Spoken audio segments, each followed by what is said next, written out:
நம்ம சேனல்ல எந்த வீடியோ போட்டாலும் அதுல தவறாம வர ஒரு கமெண்ட், இந்த சொதப்பல் மொமெண்ட்ஸோட அடுத்த பாட்டை எப்போ சார் போடுவீங்கன்னு. நீங்க இவ்வளவு நாளா காத்துக்கிட்டு இருந்த சொதப்பல் மொமெண்ட்ஸோட பார்ட் 17 கிட்டத்தட்ட ஒரு வருஷத்துக்கு அப்புறம் இன்னைக்கு வந்தாச்சு. வாங்க பார்க்கலாம். பொதுவா சாங்ஸ்ல ஹெவி மூமெண்ட்ஸ் எல்லாம் வரும்போது ஹீரோவோ ஹீரோயினோ சின்ன தப்பு பண்ணினா கூட 1000 வாட்டி ரீடேக் எடுத்து பெர்ஃபெக்ட்டா வர வரைக்கும் விடவே மாட்டாங்க. ஆனா இந்த பேக் டான்சர்ஸ் நிறைய சாங்ஸ்ல அங்கங்க சொதப்பல் பண்ணி வச்சிருப்பாங்க. அதை செட்லயும் கவனிச்சிருக்க மாட்டாங்க, எடிட்லயும் கவனிச்சிருக்க மாட்டாங்க. அப்படி நம்ம கண்ணுல ஒண்ணு சிக்கி இருக்கு. தளபதியோட மதுரை படத்துல வர இந்த பாட்டு ஞாபகம் இருக்கா?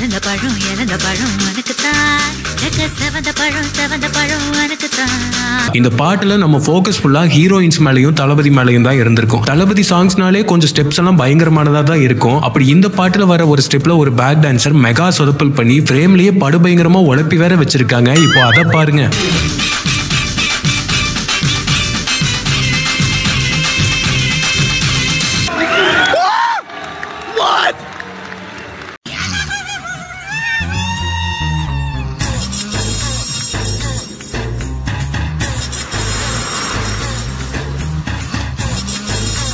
பாவியலா, இப்படி தாண்டா அசிங்கப்படுறதுனா வாழ்க்கையில. நல்ல வேலைப்பா, யாரும் பார்க்கல. அந்த பாட்டுல கூட ஹெவியான ஸ்டெப்ஸ். இப்போ நம்ம பார்க்க போற இந்த ஆனந்தம் படத்துல வந்தது ஸ்லோ சாங் தான். இதுலயும் ஒரு பேக் டான்சர் ஒரு குட்டி சொதப்பல பண்ணி வச்சிருக்காங்க. பாட்டோட ஸ்டார்டிங்லயே உட்கார்ந்துகிட்டே ஒரு ஸ்டெப் போட்டிருப்பாங்க. அதுல லெஃப்ட் சைட்ல இருக்க ஒரு பொண்ணை கவனிச்சீங்கன்னா உட்காரும் போது பேலன்ஸ் இல்லாம கீழே விழ போய் அப்படியே சமாளிச்சு நல்ல வேளை யாரும் பார்க்கலன்னு நினைச்சு ஸ்டெப்ஸ் கண்டினியூ பண்ணிருப்பாங்க.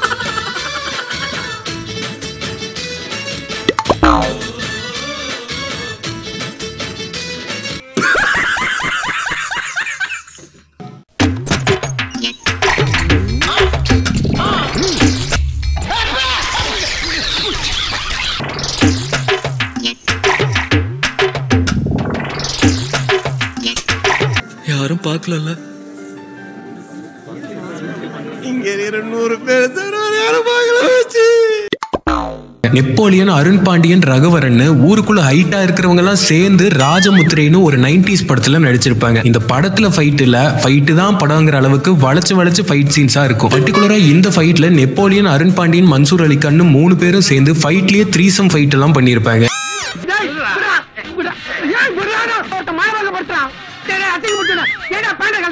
அன்னைக்கு இதெல்லாம் மாசாதான் இருந்திருக்கும். இப்போ பார்க்க ஃபன்னா இருக்கு. இந்த ஃபைட்ல நெப்போலியனும் அருண் பாண்டியனும் சேர்ந்து மன்சூருக்கு ஒரு கிக்கு விட அவர் சுத்தி சுத்தி பறந்து போய் விழுறதுதான் ஷாட்.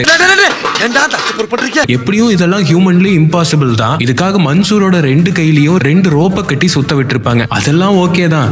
என்ன, எடிட்டர் கையில கட்டி இருந்த ரோப்பை சம்பள பாக்கியில ரிமூவ் பண்ணாம விட்டுட்டாரு, அவ்வளவுதான்.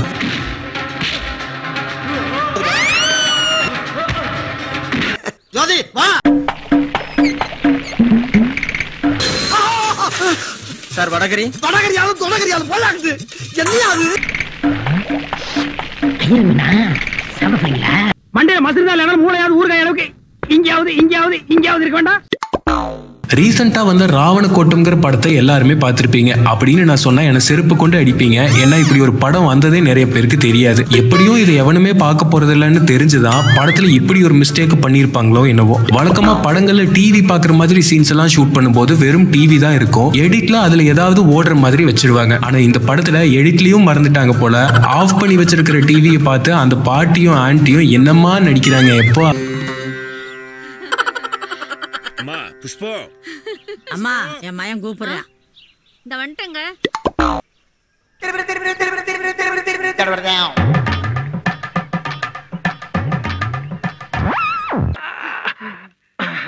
டிவி இல்ல சார், டிவி மாதிரி. இந்நேரத்துல என்ன சீரியல் பார்த்துட்டு இருக்கீங்க? சீரியல் இல்லங்க, வடிவேல் காமெடி. அடங்கப்பா, இது உலக நடிப்புடா சாமி. வாங்கின காசுக்கு மேல கூவுறாங்கிற மாதிரி தான் நம்ம பார்க்க போற அடுத்த சொதப்பல் மொமெண்ட் இருக்கும். விக்ரம் நடிச்சு வந்த சாமராய் படத்துல ஹீரோயினோட அம்மா ஹீரோயின் கணத்திலேயே பலார்னு விடுற சீன் இது. இதுல நல்லா கவனிச்சீங்கன்னா அவங்க அடிச்சு முடிச்சதுக்கு அப்புறமும் இது ஓவர் ஆக்டிங்க போட்டு அடி வாங்குற மாதிரியே தலையை திருப்பிக்கிட்டு இருக்கும்.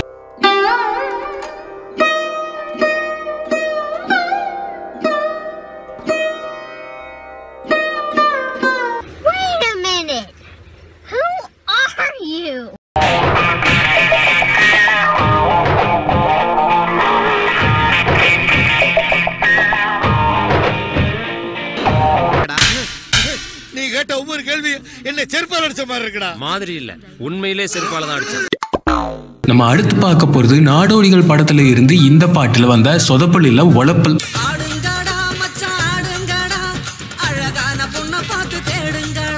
இந்த பாட்டுல ஒரு இடத்துல இந்த சின்னமணி கேரக்டர் ஹீரோயின் கிட்ட வம்பிழுத்துட்டு இருப்பாரு. சடனா இதை பார்த்து சசிகுமார் வந்து மிரட்டி விட்டுருவாரு. இதுதான் சீன். ஆனா இந்த சீன்ல சடன் என்ட்ரி கொடுக்கறதுக்காக சசிகுமார் ஃப்ரேமுக்கு வெளியே நிக்கிறதுக்கு மாத்தி ஃப்ரேமுக்குள்ளேயே வெயிட் பண்ணிக்கிட்டு இருப்பாரு.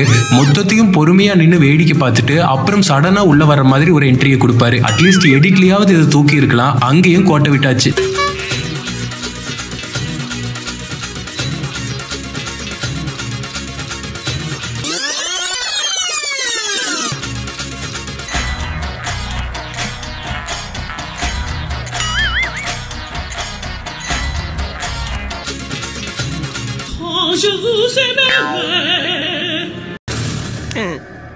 எல்லாம் நம்ம ஆளுங்கதான். ஒளிஞ்சிருக்க லட்சணம் அந்த மாதிரி. டேய்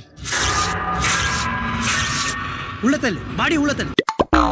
எப்படா இவ்வளோ பெரிய ஹீல்ஸ் வச்சு செருப்பெல்லாம் போட்டுட்டு பொண்ணுங்க நடக்கிறாங்கன்னு நானும் பலவாட்டி யோசிச்சிருக்கேன். நடக்கிறதே அவ்வளோ பெரிய போராட்டமா இருக்கும்போது இதை போட்டுட்டு டான்ஸ் எல்லாம் ஆடுனா என்ன ஆகும்? அப்படி ஒரு சம்பவம் தான் ரம்பாவுக்கும் நடந்திருக்கு. நம்ம சத்யராஜோட குங்கும பொட்டு கவுண்டர் படத்துல வந்து இந்த பாட்டு கேட்டிருக்கீங்களா?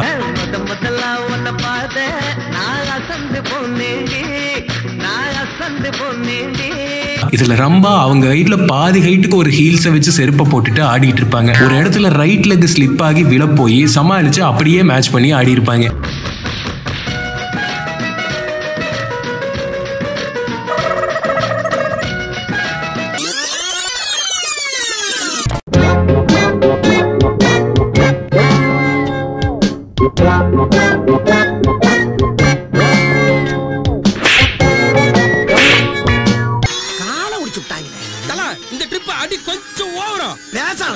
ஓடி போயிட்டு ஓவர் நான் கேக்குறேன். தமிழ்ல மட்டும் இல்ல, நம்ம பார்த்த பிரம்மாண்டமான பெரிய பெரிய ஹாலிவுட் படங்கள்ல கூட சில சொதப்பல்ஸ் இருக்கு. நம்ம 90s கிட்ஸ் வாய பொழுது பார்த்த ஜுராசிக் பார்க்ல நடந்திருக்கிற ஒரு மெகா சொதப்பல் தான் இப்போ பார்க்க போறோம். ஜுராசிக் பார்க்கோட ப்ரீ கிளைமேக்ஸ்ல டைனோசருக்கு பயந்து இந்த பசங்க 2 பேரும் ஒரு கிச்சனுக்குள்ள வந்து ஒளிஞ்சிருப்பாங்க. அந்த கிச்சன் டோரை திறந்துட்டு அந்த டைனோசர் வந்துடும். பாதி படம் அப்போவே நல்ல கிராபிக்ஸ் பண்ணி இருந்தாலும் சில போர்ஷன்ஸ் எல்லாம் செட்டிங்கா பண்ணிருப்பாங்க. அப்படி இந்த டைனோசர் கதவை ஓபன் பண்ணும்போது அதோட வால் மட்டும் பட்டுன்னு தூக்கிட்டு நிக்கும். இது பின்னாடி இருந்து ஒருத்தர் நின்னு கையை வச்சு அமுத்தி விட்டுட்டு இருப்பாரு. இந்த ஃப்ரேம்ல அவர் கையோட சேர்ந்து ஸ்கிரீன்ல தெரிஞ்சிருக்கும்.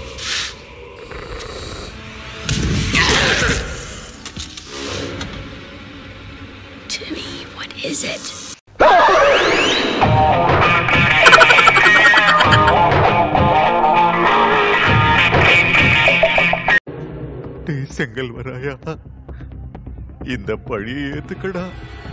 இந்த நிலைமையில நான் வெளில போனா என்ன நடக்கும் உனக்கு நல்லா தெரியும்.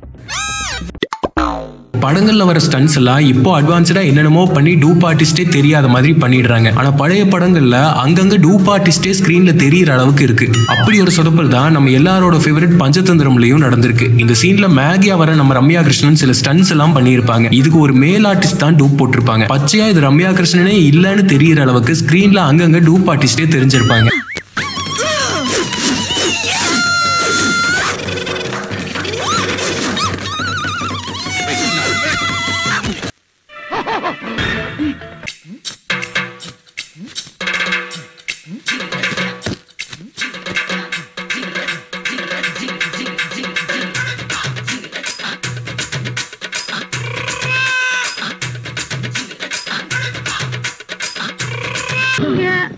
ஆம்பளையா? ஆமா. ஏன் பயந்துட்டியா? இல்ல. படத்துல வர செட்ஸா காட்டாம அதை ரியலிஸ்டிக்கா காட்டுறது அவ்வளவு கஷ்டமான வேலை. அதுலயும் நிறைய சொதப்பல்கள் நடக்கும். அதுல நடந்தா கூட பரவாயில்ல, இங்க அதை விட மோசமா ஒண்ணு நடந்திருக்கு. நம்ம மிர்ச்சி சிவா நடிச்சு வந்து இடியட்டுங்கிற படத்துல இந்த கேரக்டர் இந்த பில்லர்ல போய் இடிச்சுக்கிற மாதிரி ஒரு சீன் இருக்கு. இதுல இந்த பில்லர் செட்டு தான். ஆனா ஹைலைட் என்னன்னா, இந்த பில்லரை தரையில ஒழுங்கா வைக்கிற அளவுக்கு கூட பட்ஜெட் இல்ல போல. இதை பிடிச்சிட்டு 2 பேர் குத்த வச்சு கீழே உட்கார்ந்துட்டு இருப்பாங்க. அதுவும் ஃப்ரேம்ல அப்பட்டமா தெரிஞ்சிருக்கும்.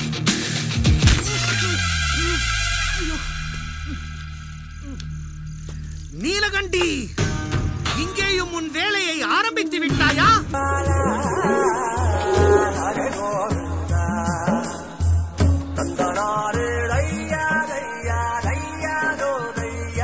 நான் உங்க மேல சாய அப்படியே பாறை எங்க மேல சாய நாங்க நசுங்கி சாகணும். ஏண்டா நீ லவ் பண்ண நாங்க தான் கிடைச்ச மாடா.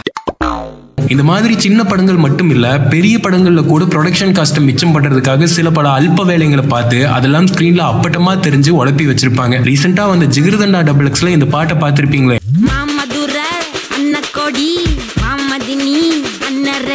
இதுல இந்த பேக் டான்சர்ஸ் எல்லாம் கையில தப்ப வச்சுக்கிட்டு அடிச்சுக்கிட்டே ஆடுற மாதிரி ஒரு டான்ஸ் வரும். அது எதுவுமே ஒரிஜினல் இல்ல. ஒருத்தர் கையில அதை அடிக்க ஆரம்பிக்கிறதுக்கு முன்னாடியே கிழிஞ்சிடும். அதுக்கப்புறம் கிழிஞ்சதை வச்சு அடிக்கிற மாதிரியே மேட்ச் பண்ணியிருப்பாரு.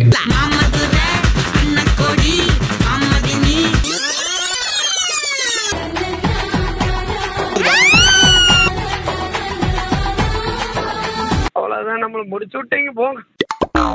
வழக்கமா ரீமேக்னாலே பர்னிச்சர் தான். அப்படி மலையாளத்துல ஸ்படிகம்ங்கிற ஹிட்டான படத்தை ரீமேக் பண்றாங்கிற பேர்ல தமிழ்ல உடைச்சு வச்ச சம்பவம் தான் சுந்தர்சி நடிச்ச வந்த வீராப்பு. இந்த படத்தோட கிளைமேக்ஸ்ல சுந்தர்சி ரன்னிங்ல இருக்கிற ட்ரெயின்ல ஓடி போய் ஏறுற மாதிரி ஒரு சீன் வரும். அதுல சுந்தர்சி ஏறும்போது மொத்த கேமரா யூனிட் டைரக்டர்ஸும் ஸ்கிரீன்ல தெரியிற அளவுக்கு அப்படி ஒரு அற்புதமான ஃப்ரேமா வச்சிருப்பாங்க.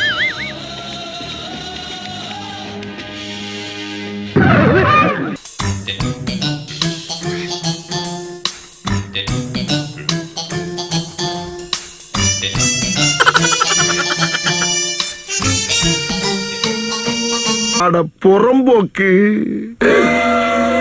நான் தொழிலுக்கு புதுசுனே, என்ன மன்னிச்சிருங்கண்ணே. மெயின் ஆக்ட்ரஸே இவ்வளவு சொதப்பல் பண்ணும்போது ஜூனியர் ஆர்டிஸ்ட் கூட்டமா வர சீன்ஸ்ல எல்லாம் நிறைய சொதப்பல்கள் நடக்கும். அப்படி நடந்த சில சொதப்பல்களை இப்போ பார்க்கலாம். விக்ரம் நடிச்சு வந்த காசி படத்துல ஒரு மரத்துக்கு அடியில அவர் உட்கார்ந்து பாடுறத சுத்தியும் ஊர் மக்கள் எல்லாம் நின்று பாத்துக்கிட்டு இருப்பாங்க. இதுக்காக கொஞ்சம் ஜூனியர் ஆர்டிஸ்ட நிப்பாட்டி நடிக்க வச்சிருப்பாங்க. இதுல ஒரு இடத்துல ஒரு குழந்தை பக்கத்துல நின்றுட்டு இருக்கிற ஒரு ஆண்டி கம்மலை பிடிச்சு இழுக்க அவங்களும் வழி தாங்க முடியாம கஷ்டப்பட்டு டேக் முடியற வரைக்கும் அதை தட்டி விட்டு சமாளிச்சுக்கிட்டு இருப்பாங்க. இது எல்லாமே படத்துல அப்படியே வந்திருக்கும்.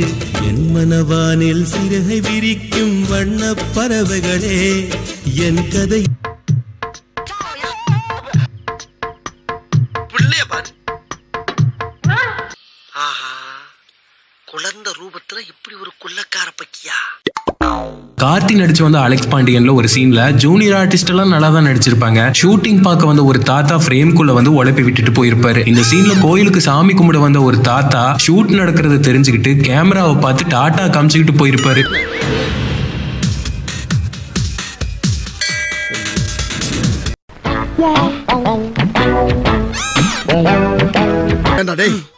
எனக்குன்னே வருவீங்களாடா? ஏன்ட்ட சரசம் பண்றக்கே வாத்தாப்பே உங்களை பெற்றுறாங்களா? விடுதலை பார்ட் 1ல ஸ்டார்டிங்லயே வந்த இந்த போர்ஷன் சிங்கிள் டேக்ல சம்பவம் பண்ணியிருப்பாரு வெற்றிமாறன். இந்த மாதிரி லென்த்தான சீக்வன்சஸ் எல்லாம் சிங்கிள் டேக்ல பண்றது சாதாரணமான விஷயமே இல்ல. நிறைய பேர்த்தோட கோஆர்டினேஷன் வேணும். அப்படி இல்லைன்னா சொதப்பிடும். அப்படி இங்கேயும் ஒரு சொதப்பல் நடந்திருக்கு. போலீஸ் வந்து ஆக்சிடென்ட்ல மாட்டினவங்களை ரெஸ்கியூ பண்ணிட்டு இருக்கும்போது ட்ராக்ல கால் மாட்டி அப்படியே ஒருத்தர் இறந்திருப்பாரு. இறந்தவர்னு தெரியாம அவரை தூக்க வருவாங்க. இறந்தது தெரிஞ்சதும் அப்படியே இந்த 2 போலீஸ்காரரும் பாடியை விட்டுட்டு போயிடுவாங்க. இதுல நல்லா கவனிச்சீங்கன்னா வெளியில தூக்கும் போது அவருக்கு கால் மாட்டி தான் ஒரு டெட் பாடிங்கிறத மறந்து அவரே இவங்களுக்கு கஷ்டம் கொடுக்காம காலை வெளியில எடுத்து போட்டிருப்பாரு.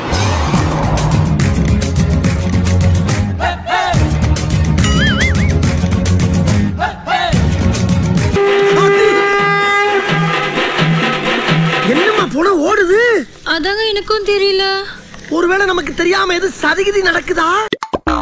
வெற்றிமாறனே இப்படி ஒரு சொதப்பலை கவனிக்கலனா 1.2x படம் எடுக்கிற ஹரி எல்லாம் எப்படி கவனிப்பாரு? வேங்கை படத்துல இதை விட ஒரு மெகா சொதப்பல் இருக்கு. தனுஷ் ரவுடிஸை விரட்டி ரோட்ல வச்சு வெட்டுற இந்த சீன்ல பப்ளிக் எல்லாம் கையில இருக்க போனை எடுத்து இதை ஷூட் பண்ணிட்டு இருப்பாங்க. அதுல ஒரு அதிபுத்திசாலி பழைய நோக்கியா 1100 வச்சு அதுவும் கேமரா முன்னாடியே கட்டி ஷூட் பண்ணிட்டு இருப்பாரு.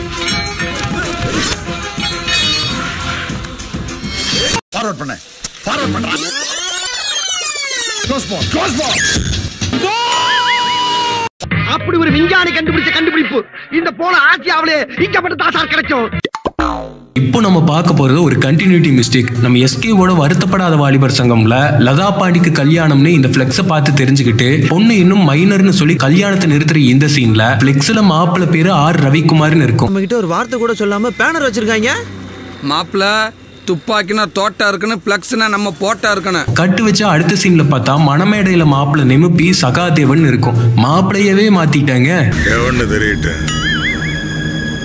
மாப்பிள்ள அன்னைக்கு இருக்க அவனுக்கு. டேய் எழுந்துற. மாட்டு எனக்கு இது வேணும்.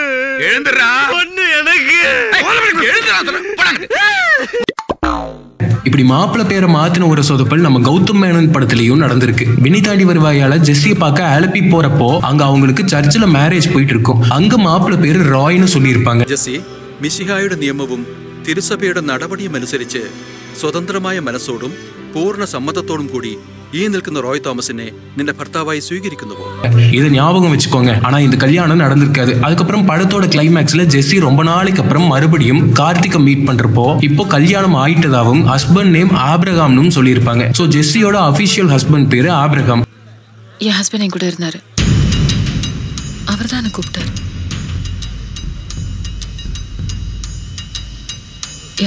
அவர்தான் ஏப்ரஹாம். VTV வந்து சில வருஷத்துக்கு அப்புறம் இதோட சீக்குவலா கார்த்திக் டயல் செய்த என்னன்னு ஒரு ஷார்ட் பிலிம் பண்ணாரு கௌதம். இதுல பேசும்போது ஹஸ்பண்ட் நேம் ராய்னு ஜெஸ்ஸி சொல்லியிருப்பாங்க. ஆக மொத்தத்துல ஜெஸ்ஸி புருஷன் ராயா இல்ல ஆப்ரகாமா? அதே மாதிரி தான் நான் ராயை லவ் பண்ணேன். எங்களுக்கு கல்யாணம் ஆனதுக்கு அப்புறம் தான் I fell in love with him. அவரை ரொம்ப பிடிச்சி போய் தான் ஒரு 4 வருஷம்க்கு அப்புறம் அவர் கூட என் குழந்தைங்களை பெற்றுக்கிட்டேன். நீ மறுபடியும் கனெக்ட் பண்ணப்போ நான் ராய் கிட்ட சொல்லிட்டு தான் உன்கிட்ட பேச ஆரம்பிச்சேன். சட்ட கிழிஞ்சிருந்தா தச்சு முடிச்சிடடா, நெஞ்சு கிழிஞ்சிருக்கு எங்க முறையிடா. இந்த மாதிரியே நீங்க படங்கள்ல கவனிச்ச சொதப்பல்ஸ கமெண்ட்ல சொல்லுங்க. அடுத்த பாட்டோட சீக்கிரமா வரோம். டாடா.